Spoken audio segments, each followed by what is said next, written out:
Sekali lagi shalom, puji Tuhan. Pagi ini saya ingin sharingkan saudara satu tema yang sangat penting saudaraku, yaitu tentang bagaimana mengatasi kemarahan. Sebenarnya kemarahan ini adalah satu perasaan yang memang Tuhan berikan buat setiap kita saudara. Nah kemarahan ini sebenarnya ya kan bisa digunakan untuk membangun kita. Tapi kemarahan itu juga bisa dipakai untuk menghancurkan kita. Saudaraku, itu bukan marah, itu bukan sesuatu yang jahat. Sebenarnya itu seperti pisau. Jangan sampai orang pakai pisau untuk bunuh orang, bahwa pisau itu adalah jahat. Sebenarnya pisau itu tergantung siapa yang mau pakai. Saudaraku, nah hari ini yang saya mau bahas adalah kemarahan yang tidak terkendali. Kemarahan yang salah arah. Bukan kemarahan-kemarahan yang ilahi. Ada kadang-kadang motif kemarahannya itu benar, tapi karena kemarahannya tidak terkendali, ini dampaknya jadi menghancurkan, merusak. Ya kan saudara, kita akan lihat, kita akan bahas, ya kan bagaimana, ya kan mengatasi perasaan marah ini saudaraku. Marah ini, ya Mazmur 40 ayat 18, kita akan baca sama-sama, saudaraku. Mazmur 40 ayat 18 kita akan baca 1, 2, 3. Aku ini sengsara dan miskin. Tetapi Tuhan memperhatikan aku. Engkaulah yang menolong aku. Dan meluputkan aku ya Allahku. Janganlah berlambat. Saya mau katakan begini tentang kemarahan saudara. Kemarahan itu ada price tag gitu. Misalnya saudara, kemarahan itu punya label harga. Saudara kalau pergi ke toko, lihat ada label harga, itu adalah berharganya. Ya, saudara tahu kalau saya marah, ada harga yang harus saya bayar. Seringkali harganya kemahalan, nggak sesuai. Ini harus kita tahu. Kalau kita menyadari kebenaran ini, saudaraku, kita akan lebih mudah mengendalikan kemarahan dalam hidup kita. Saya mau ulangi lagi, kemarahan memiliki harga yang harus dibayar. Dan harganya kemahalan. Nggak sesuai. Ini. Nah, Amsal 29 ayat 22 berkata begini. Si pemarah menimbulkan apa? Pertengkaran. Dan orang yang lekas gusar banyak pelanggarannya. Yuk kita baca sama-sama yuk. 1, 2, 3. Si pemarah menimbulkan apa? Pertengkaran.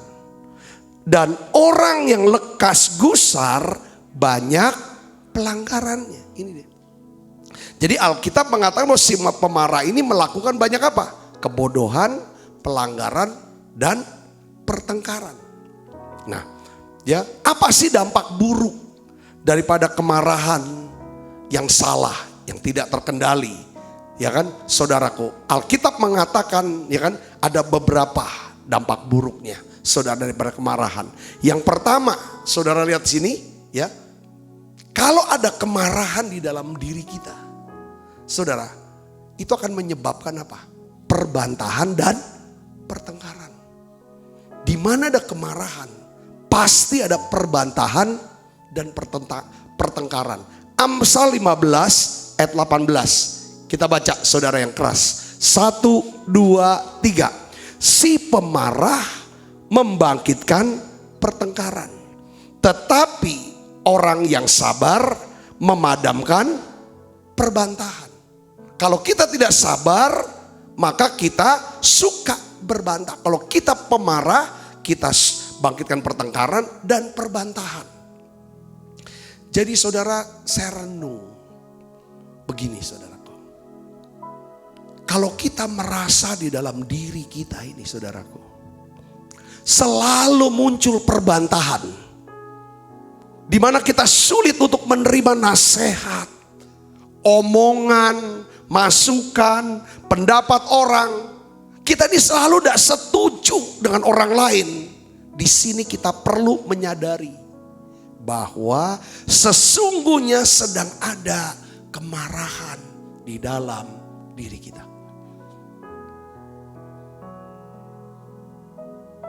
Seorang yang suka menyimpan kemarahan sulit untuk bisa menyimpan benih firman Tuhan. Firman itu kan jatuh di pinggir jalan, di tempat berbatu, nggak bisa masuk ke tanah hati yang baik. Kalau ini nggak disingkirkan dulu kemarahan. Makanya kenapa? Karena Alkitab katakan seorang yang menyimpan kemarahan di dalam dirinya selalu ada apa? Perbantahan. Gak setuju. Selalu orang ngomong apapun pasti ada bantahan.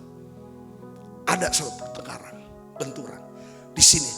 Makanya dampaknya apa saudara? Karena ini bentur-bentur terus, dampaknya apa? Stres, depresi, susah tidur. Ini orang marah. Kenapa? Setiap kata-kata yang masuk apapun itu mental. Dia capek jadinya untuk diinikan. Itu yang pertama Alkitab katakan. Yang kedua dampak buruk dari kemarahan adalah apa? Jadi orang bilang, aku udah capek. Dia tuh capek. Bukan orang yang bikin capek, tapi dalam dirinya ada kemarahan. Karena pertengkaran dan perbantahan itu bikin orang capek. Wah, keluar kerja terus tuh yang di sini. Yang kedua adalah kemarahan membesarkan apa? Kebodohan, dan kemarahan menyebabkan kita banyak melakukan pelanggaran, kesalahan. Saudara, Amsal 14:29 katakan, orang yang sabar besar pengertiannya, tetapi siapa cepat marah membesarkan kebodohan. Maksudnya kebodohan tuh gini, pemarah kan dia hidup menurut hawa nafsu. Hawa nafsu apa? Kemarahannya, emosinya. Orang yang hidup dengan hawa nafsu, orang ini biasanya sebenarnya adalah orang yang apa? Bodoh, tidak peka, tidak tajam. Orang bodoh itu adalah orang yang tidak bisa membedakan mana yang benar, mana yang salah, mana yang asli, mana yang palsu. Itu orang bodoh. Saya kasih contoh ya dulu ya. Apa saudara? Ikan. Gak mungkin ikan tuh bisa termakan umpan. Kalau ikan itu dia pinter, yang mana umpan, yang mana memang makanan dia. Saya mau kasih tahu saudaraku yang spesies, kita ini harus ngerti bahwa kemarahan itu sebenarnya adalah umpan iblis.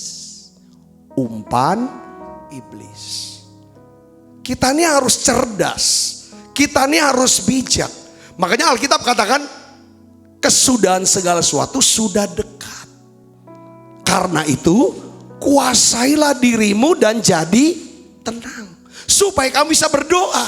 Waktu kamu bisa berdoa, kamu akan punya kuasa, kamu akan punya hikmat untuk bisa membedakan mana kehendak Allah, mana bukan kehendak Allah, mana umpan, mana memang makanan. Umpan itu jangan dimakan, kelihatannya makanan. Tapi kalau umpan, kalau kita makan, kepancing kita. Jangan terpancing oleh umpan iblis dalam bentuk kemarahan. Gak bisa kita ngomong, bagaimana aku gak bisa marah pak? Gimana aku gak marah? Gimana aku tidak marah? Coba. Wah, saudara mulai jelasin dah. Iya setuju. Silakan kalau mau marah. Gak ada yang marah juga. Tapi kita harus tahu akibatnya. Saudara, Rasul Paulus nasihatin. Apabila kamu menjadi marah, jangan kamu berbuat dosa. Janganlah matahari terbenam sebelum padam amarahmu. Dan janganlah memberi kesempatan kepada iblis. Jadi Rasul Paulus katakan, hati-hati loh, kemarahan itu jangan terpancing oleh umpan iblis dalam bentuk kemarahan. Ketika kita marah sampai tidak terkendali, disitulah saudara tahu apa? Iblis akan mencuri, si pencuri. Dia curi apa? Kebahagiaan kita, damai sejahtera kita, sukacita kita. Karena kemarahan ini jalan masuk bagi iblis dan kuasa gelap untuk mengikat, merasuk dan menguasai hidup manusia. Beberapa hari yang lalu saya bersaksi saudaraku. Di dalam perjalanan saya dari Jakarta menuju pulang Palembang. Misalnya saya dapatin pelajaran. bahwa apa sih yang menyebabkan seseorang itu dikerasuk oleh iblis. Dirasuk oleh kuasa gelap karena kemarahan. Dia marah sama mamanya. Kenapa dia bisa marah? Tidak tahu, marah itu seperti sudah jadi berakar, berurat dalam diri dia. Kenapa? Dari sejak kandungan anak ini sudah ditolak. Setiap kalau kita ditolak sama siapapun, terjadi penolakan, pasti dalam diri kita responnya apa, reaksi kita? Marah. Sekalipun itu masih janin baru setitik, penolakan, marah. Ulangan pasal 28 saudara baca di bagian kutub tuh. Ya saudara, anak-anakmu akan diserahkan pada musuh. Musuh kita siapa? Iblis. Jadi pada ketika kita tolak, yang ambil siapa? Musuh. Siapa musuh? Si pencuri ini. Sejak saat itu kemarahan masuk. Saudaraku hari ini, makanya kemarahan membesarkan kebodohan. Bodoh dalam hal apa? Bodoh karena buka celah, beri kesempatan, terpancing makan umpannya siapa? Iblis. Sudah tahu saudara sini? Katakan amin. Ya nggak ada yang baik. Yang ketiga, saudaraku, kemarahan menyebabkan hal-hal yang bodoh. Hal-hal yang bodoh. Hal-hal yang bodoh maksudnya kita ini nyesel. Ada penyesalan yang sepertinya tuh kayaknya tak terampuni. Itu maksudnya.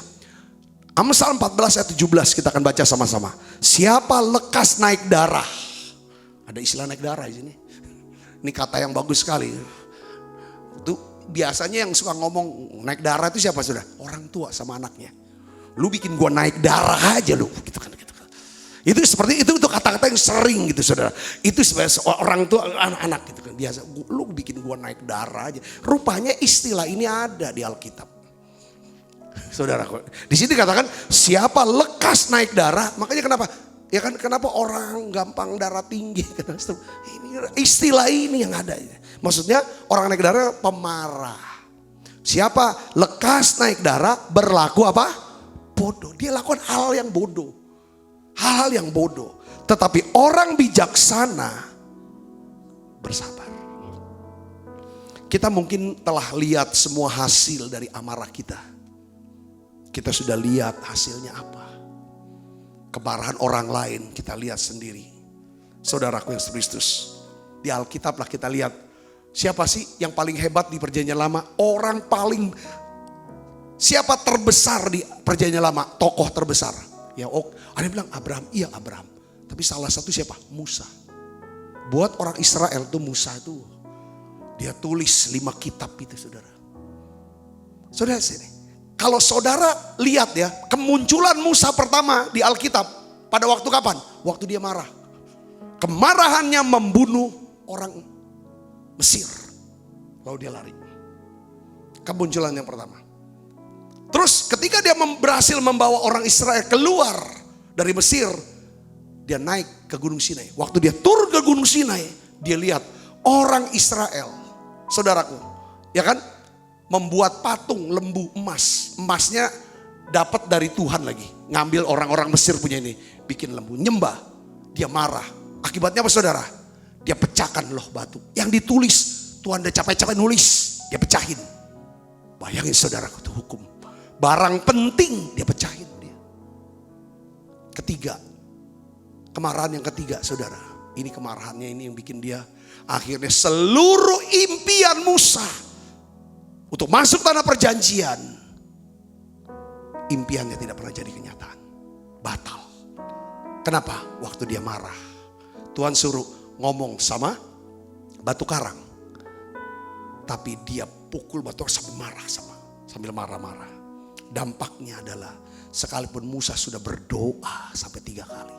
Doa minta masuk. Tuhan bilang enggak bisa. Aduh. Jadi rupanya saudaraku Kristus, ya kan dampak dari sebuah kemarahan, harganya kemahalan. Kemahalan.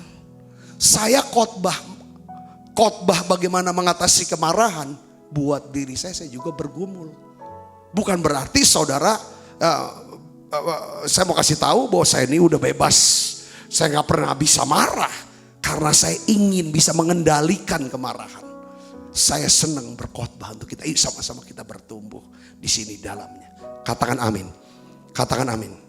Jadi harganya kemahalan. Buat Musa ditolak. Saudara, pada akhirnya ya kan kita dapatkan lebih. Kalau ya hasil kemarahan, saudara, saya mau kasih contoh begini ya. Ada, coba deh, kemarahan. Coba cak saudaraku, coba. Amsal 11 ayat 29, kita baca dulu sini. Ayat nih, kelewat nih sebentar. Kita baca, 1, 2, 3. Siapa yang mengacaukan rumah tangganya akan menangkap angin. Orang bodoh akan menjadi budak orang bijaksana. Jadi sekarang gini saudara, ini kita gak usah jauh-jauh lah marahnya. Kan orang deket ini sering jadi korban kemarahan kita. Saudara, pikirkan dampak kemarahan terhadap keluarga kita. Sebagai orang tua, kita sering tergoda untuk menggunakan kemarahan dalam mengajar anak dan mendidik anak-anak kita. Dengar baik ibu bapak, kemarahan hanya bermanfaat. Hanya bisa bermanfaat atau bekerja dalam jangka waktu yang pendek. Ketika kita marah, coba pegang hati kita. Waktu kita marah sama anak-anak kita, coba pegang hati kita. Apakah kita sedang menempatkan rasa takut akan Tuhan kepada anak-anak kita? Ataukah kita sedang menempatkan rasa takut akan diri kita? Dan main-main ya. Sama orang tua ya. Gitu kan. Saudara, kepada anak-anak kita. Oke? Sebagai orang tua kita bisa marah sama dia. Tapi dia bisa taat untuk sementara waktu. Tapi kita bisa kalah, kita akan tetap kalah dalam jangka panjang. Dia akan jadi pemberontak kok. Jadi pemberontak nih. Hasil akhir dari kemarahan yang salah, kemarahan yang tidak terkendali adalah apa saudara? Saya tulis dia apa? Pengasingan diri. Kita akan merasa terasing. Kita dijauhi dari orang-orang yang paling kita cintai. Ya jelas lah. Gak ada yang mau lah deket-deket sama orang yang suka marah. Betul gak saudaraku? Gak ada. Takut kita. Mundur semuanya. Kali ini kok jaga jarak. Jaga gak mau banyak ngomong. Daripada semprot terus. Dan akhirnya saudara apa yang terjadi? Kita akan makin jadi pemarah. Makin pemarah, makin sedikit orang yang mau bersama kita. Makin sedikit orang yang mau dekat sama kita. Semakin sedikit, semakin kecil hubungan kita. Lingkaran hubungan kita bukan makin besar, makin kecil. Kita udah tahu bahwa rezeki berkaitan erat dengan apa? Relasi. Makin luas, makin lebar relasi dan hubungan kita, makin besar lingkaran rezeki kita. Si pemarah makin kecil lingkarannya. Ya kan, masih ini gak setuju, masih itu gak setuju, maunya bertengkar, mau marah, segala macam, gak terima dan semua. Akhirnya apa? Kita kan selalu kalah dalam kehidupan, gak pernah ngalami kemenangan. Saudara, kita bisa, kalau kita kehilangan terus kesabaran dan bangga dengan semua orang, bagaimana gak marah, gimana gak hilang kesabaran saya, gak usah gitu. Malu justru. Gak usah bangga kalau kita marah. Gak usah bangga kalau kita kehilangan kesabaran. Karena waktu kita kehilangan kesabaran, kita bisa kehilangan reputasi kita. Kita bisa kehilangan pekerjaan kita. Kehilangan bisnis kita. Kita bisa kehilangan karir kita. Bahkan saudara, kita bisa kehilangan anak-anak kita. Kita bisa kehilangan cinta dari pasangan kita. Kalau kita tidak bisa mengendalikan kemarahan kita. Itu kira-kira dampak buruknya. Saudara masih mau marah? Teruskan marahnya. Setelah dengar khotbah ini, kita berhenti yuk, mau gak? Kita berdoa, biarlah Tuhan beri saya hati yang penuh dengan kasih. Beri saya hati yang baru, roh yang baru. Banyak orang mau lepas dari kemarahan, tapi tidak bisa. Kenapa? Ya iya. Sekarang pertanyaannya gimana caranya ngatasi kemarahan? Yang pertama, saya mau kasih tahu saudaraku. Ini hasil perenungan saya. Kita ini harus jujur. Kita harus jujur.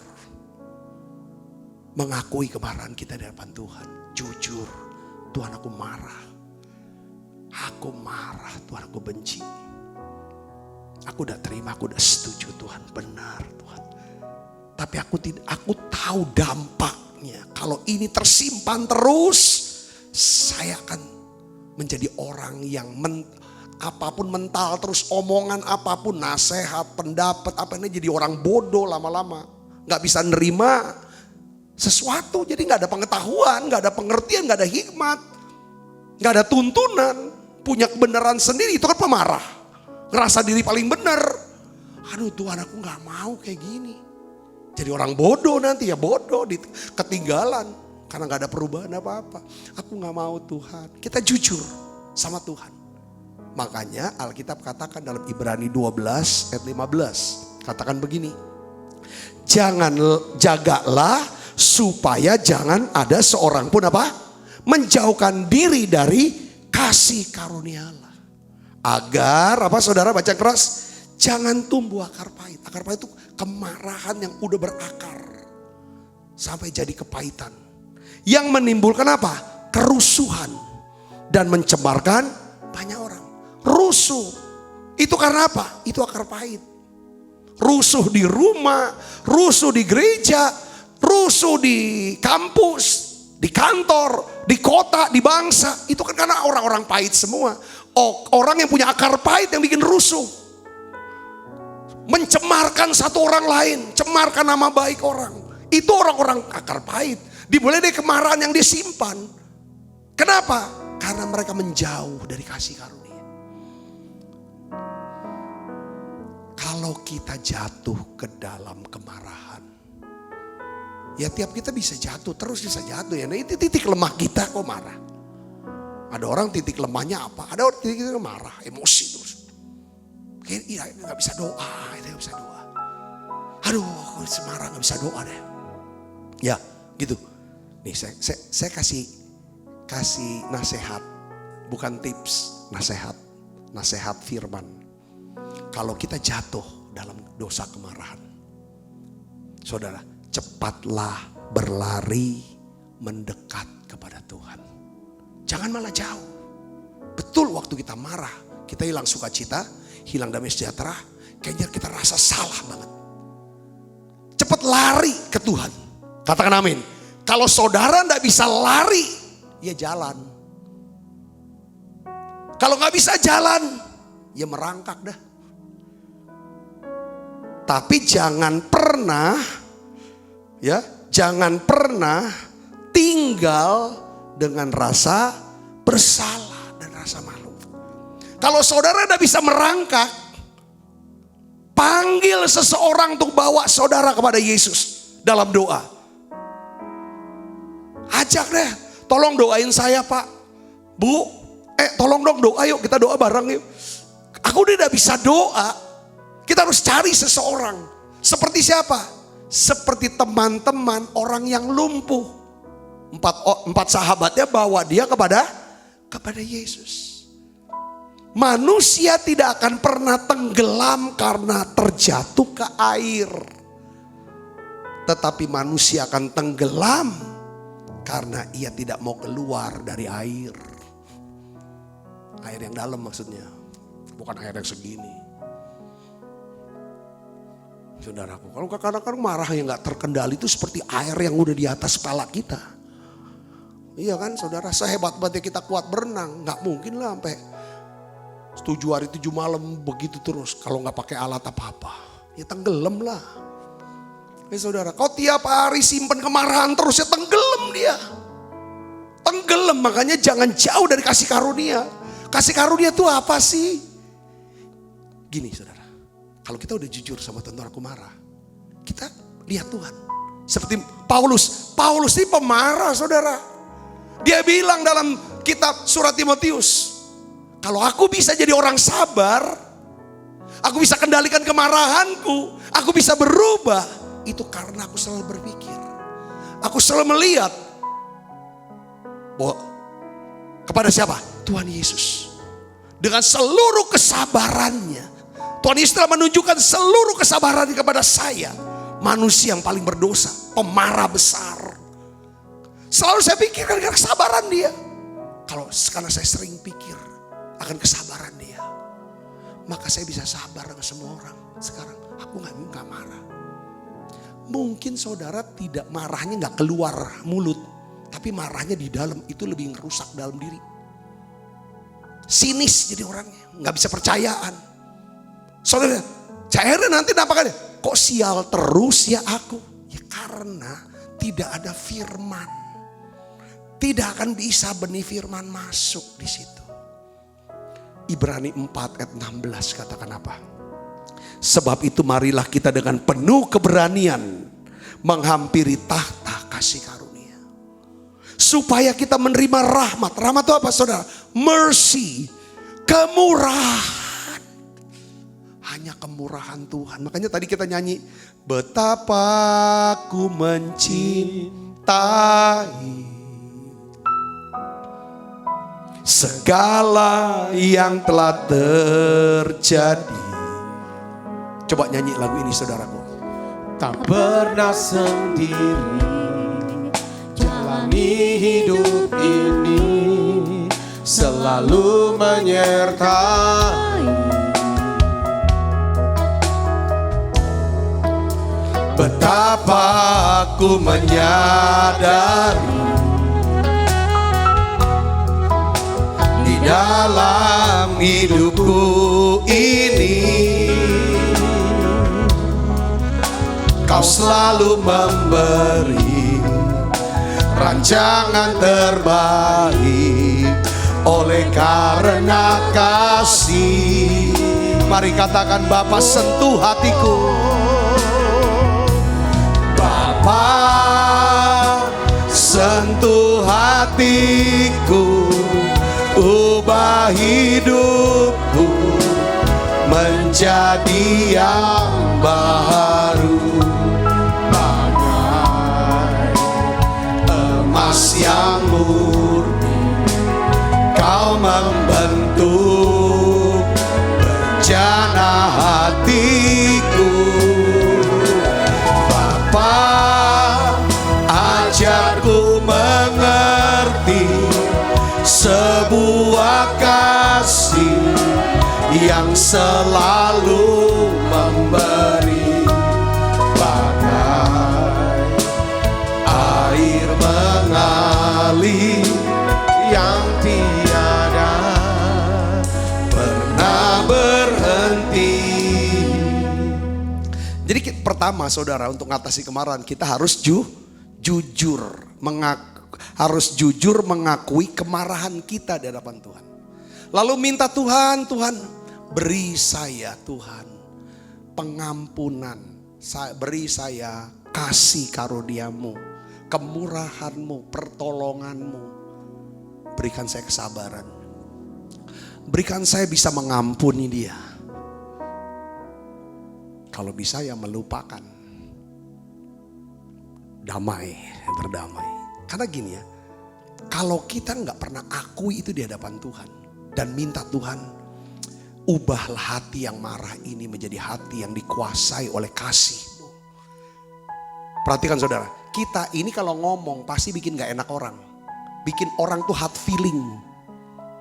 Ada kan orang-orang tertentu kalau kita ngomong itu bikin bukain aib, bikin malu, nyekak, nyudutin orang. Itu tuh orang tuh nyimpen kemarahan biasanya.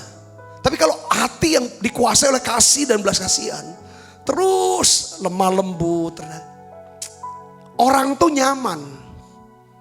Seorang pemarah, ya kan, kalau dia nggak lagi marah, dia tuh bikin orang nggak enak ngomongannya, nyudutin orang. Nah ini harus bisa, harus selesai kita. Supaya apa? Sekarang orang nanya, kenapa ya doa saya nggak dijawab? Kenapa ya kok usaha saya kok kepentok semua? Kenapa kok orang kok jauh sama saya? Coba cek yang di dalam ini. apakah kita pernah mengakui secara jujur kemarahan kita?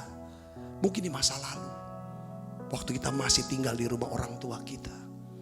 Orang tua kita bahkan sudah gak ada, tapi kemarahan kita masih nyangkut sampai hari ini. Mungkin sama guru kita, atau sahabat kita, sama pacar, sama mantan kita. Siapapun, partner kita, siapapun, bukan ada kemarahan. Akui itu di hadapan Tuhan. Saudaraku, kalau saudara pernah dengar kisah dari lagu Bapak Sentuh Hatiku, kisahnya itu luar biasa. Yang kita suka dengar lagu ini dinyanyikan oleh Maria Sandi, ya kan? Tapi rupanya ada kisah yang luar biasa di balik lagu ini.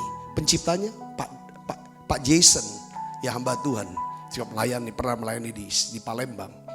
Jadi lagu ini tuh, jadi Pak Jason ini punya teman sekolah.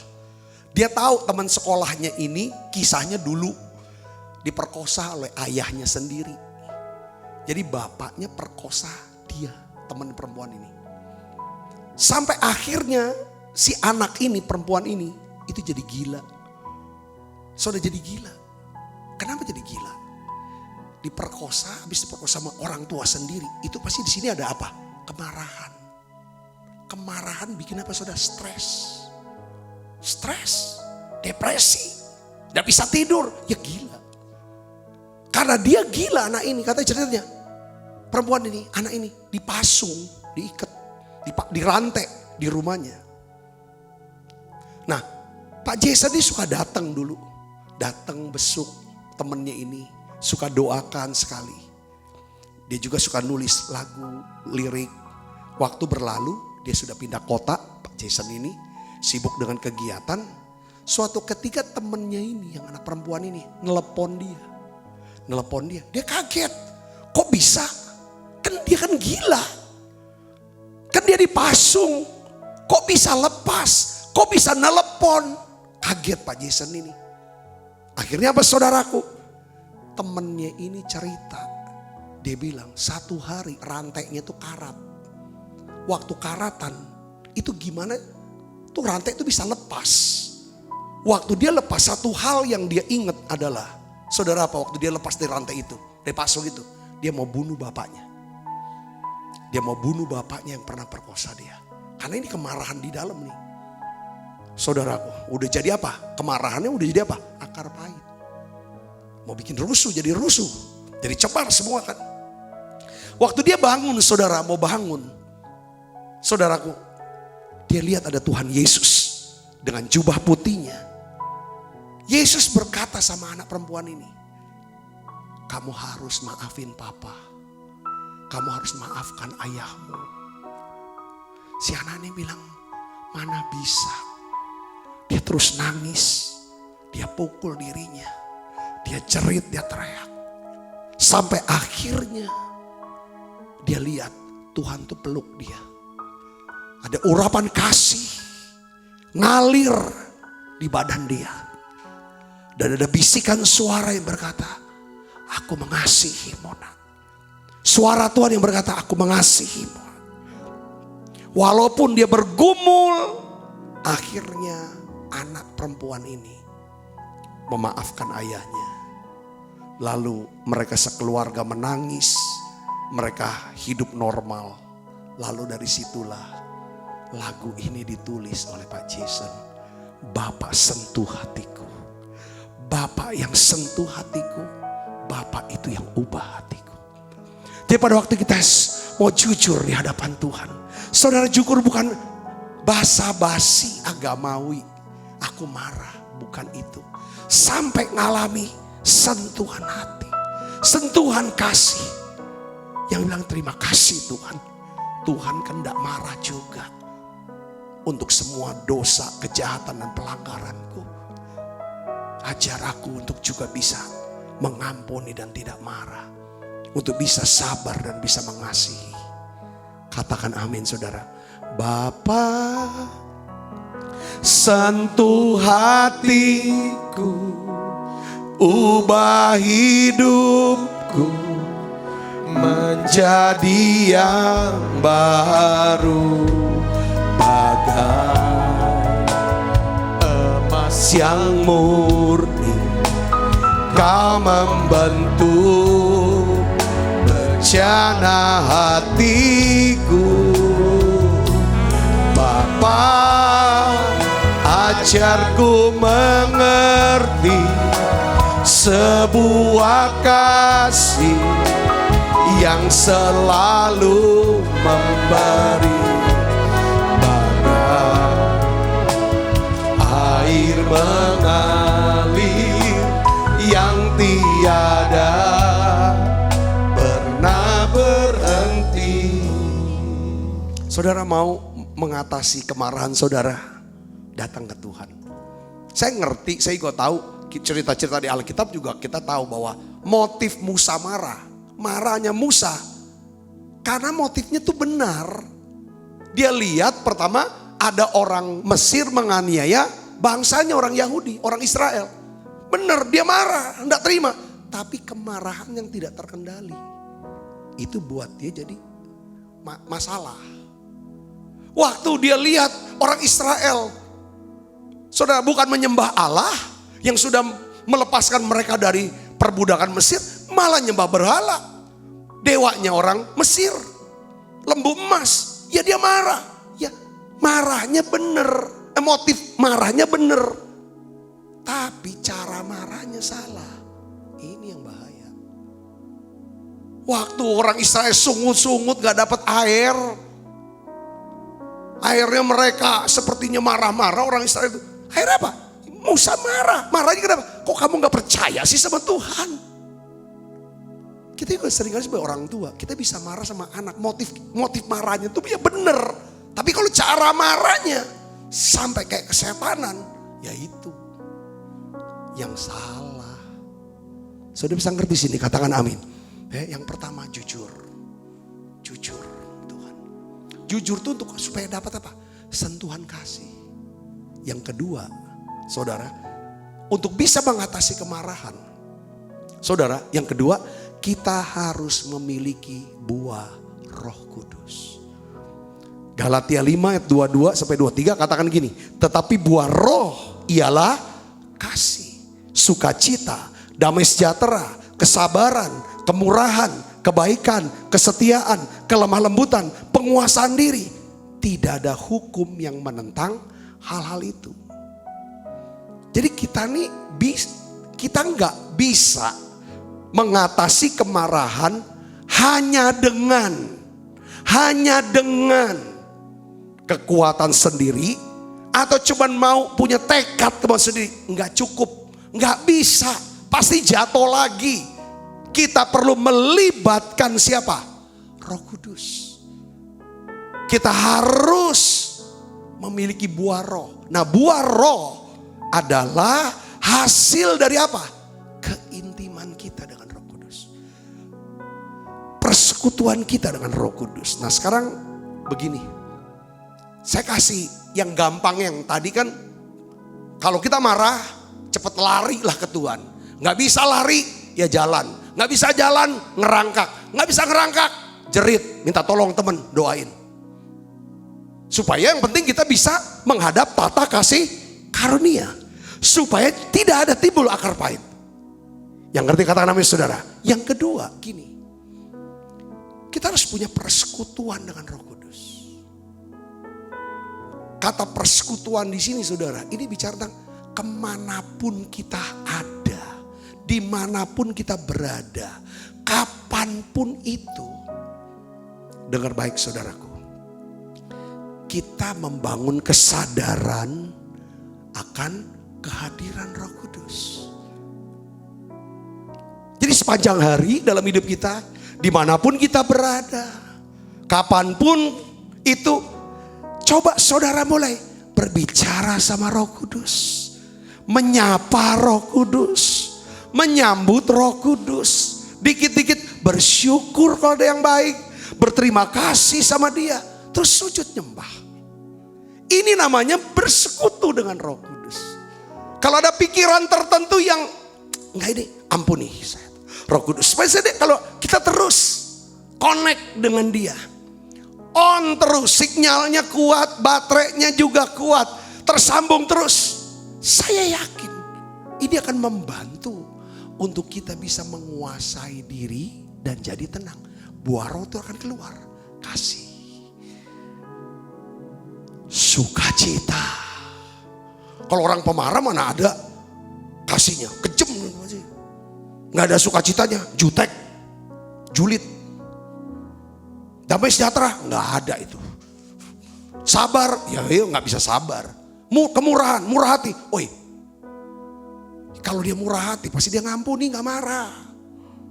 Kebaikan, kayak kejem ya kalau orang pemarah kejem. Kesetiaan, ya kan, nggak ada. Kelemah lembutan, oh ya keras, kasar pasti pemarah. Penguasaan diri, ya udah, nggak ada, lepas. Nah, kita butuh buah roh. Katakan amin. Buah roh namanya buah, bukan hasil kerja, tapi hasil tinggal, melekat. Katakan amin saudara. Makanya Paulus bilang, aku tuh bisa sabar, bukan aku berusaha jadi sabar. Siapa orang tua udah bilang, tahu nggak papa tuh udah berusaha untuk sabar sama kamu. Tapi akhirnya nih rotan nih, jebret. Nah mati pula ada ini. Saudara saya ngerti, gak bisa. Itu hasil daripada apa? Melekat. Di mana saudara berada? Memang asik. Luar biasa saudaraku. Saya ingin saudara punya persekutuan dengan Roh Kudus. Tumbuhkan buah roh. Katakan amin saudara. Kita masih bisa marah gak? Bisa. Tapi marahnya kita itu marah yang ya ilahi lah. Yang bisa kita kendalikan. Yang akhirnya kita bisa mengoreksi aja. Kita ngomong ini kan. Kalau gak terkendali kan ngomongnya temanya bisa 30 tahun punya tema itu. Kesalahan 30 tahun. Peletupnya hari ini. Tapi yang 30 tahun, 20 tahun, 10 itu dibongkar semua. Bahkan yang di masa depan, yang kita belum lakukan, itu pun kalau pemarah, itu mendubuatkannya. Dia curiga dalam bentuk kecurigaan. Jangan. Tapi kalau kita punya buah roh, ada kasih, ada sukacita. Itu hasil apa? Persekutuan dengan Roh Kudus. Yang ketiga, saudara, ini penting. Untuk kita bisa mengatasi kemarahan, kita harus memaafkan pelanggaran. Kita harus memaafkan pelanggaran. Maafin deh orang salah. Amsal 19 ayat 11 katakan begini. Akal budi membuat seseorang panjang sabar. Orang itu dipuji karena memaafkan pelanggaran. Kita kan dipuji. Saudara pasti dimuliakan kalau saudara mau memaafkan pelanggaran. Apa yang menyebabkan Yesus layak dipuji? Apa yang menyebabkan Yesus layak disembah? Karena dia pribadi. Dia adalah teladan bagaimana mengatasi kemarahan. Mengatasi ketidakadilan. Itulah Yesus kita. Dia teladan. Saudaraku, setelah Yesus membersihkan bait Allah dari para penukar uang, dari orang-orang yang berjual beli saudara dengan kemarahannya. Setelah itu Yesus diserang secara pribadi oleh pemerintah Romawi. Yesus ditangkap.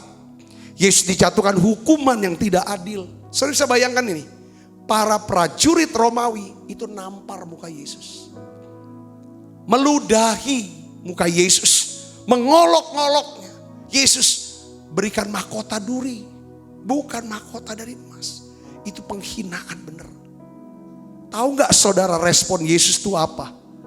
Yesus sama sekali tidak menjawab. Yesus sama sekali tidak melawan. Markus 15 ayat 5. Enggak jawab, enggak mau lawan. Saudara, ketika Yesus berdiri di hadapan Pilatus, seperti diintimidasi, dipertanyakan dan lain sebagainya, Yesus tidak mengucapkan satu patah kata pun. Dia sedang direndahkan serendah-rendahnya oleh manusia ciptaannya. Saudara tahu nggak? Yesus itu lebih berkuasa dari Pilatus pada saat itu. Dialah pemilik surga dan juga bumi. Tapi saudara, pada saat itu dia kasih keteladanannya. Pada waktu dia menjadi manusia, saudara, dia ajarin kita bagaimana menanggapinya dengan apa? Kasih dan penguasaan diri. Wah, keren banget. Keren banget ini. Amsal 16 ayat 32 katakan apa? Orang sabar melebihi seorang pahlawan. Orang sabar melebihi seorang pahlawan. Mungkin pada waktu 17 Agustus saudara tidak menerima penghargaan dari Presiden Jokowi. Tapi kalau saudara menjadi orang yang sabar, saudara lebih daripada seorang pahlawan. Kalau saudara tidak nyinyir di Twitter atau di media sosial, tidak julid, tapi saudara bisa sabar, saudara lebih daripada yang menerima bintang Mahaputra. Katakan amin saudaraku. Orang yang menguasai dirinya melebihi orang yang merebut kota. Kuasai diri lebih daripada orang merebut kota. Mungkin saudara bukan wali kota, tapi kalau saudara bisa menguasai diri, saudara lebih dari seorang wali kota. Ini Alkitab yang bilang, bukan saya. Katakan amin. Amin saudaraku ya. Nanti saudara akan dapat bintang, bukan Mahaputra. Ya saudara, mahkota kemuliaan. Katakan amin, di sorga nanti. Mungkin ada orang yang sudah melukai saudara, perasaan 10 tahun yang lalu, lukai. Saudara masih belum melupakan hari ini. Lupakan kesalahan orang itu. Kehidupan saudara akan berbahagia. Katakan amin. Pertama, harus jujur datang ke Tuhan.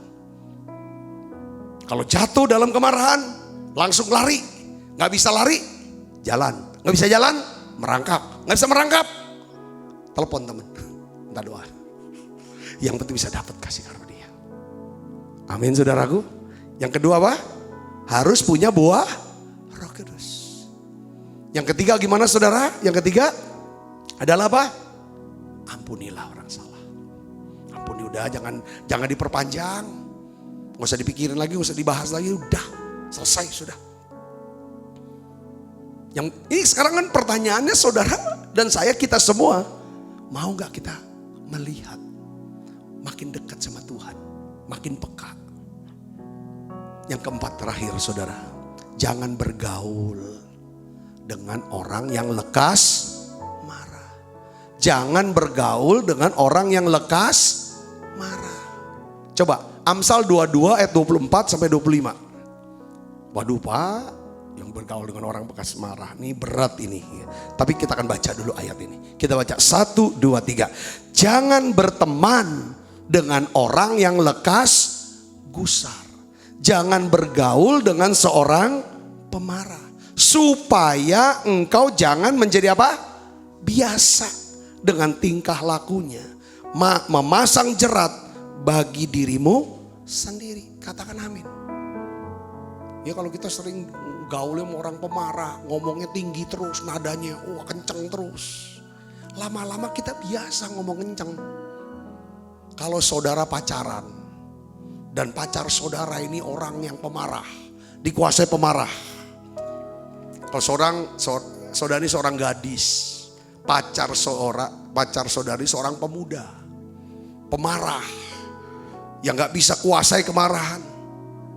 Nasihat saya, karena saya mengasihi saudara, tinggalkanlah pemuda itu. Ya memang cinta pertama kan masih bisa ada cinta kedua kok. Katakan amin saudaraku ya, bisa cinta kedua. Ya kan, dapat lagi pemarah lagi, cari lagi yang lain yang sabar pokoknya. Katakan amin. Kalau saudara seorang pemuda dan saudara pacarmu yang cewekmu itu pemarah, tinggalkan aja.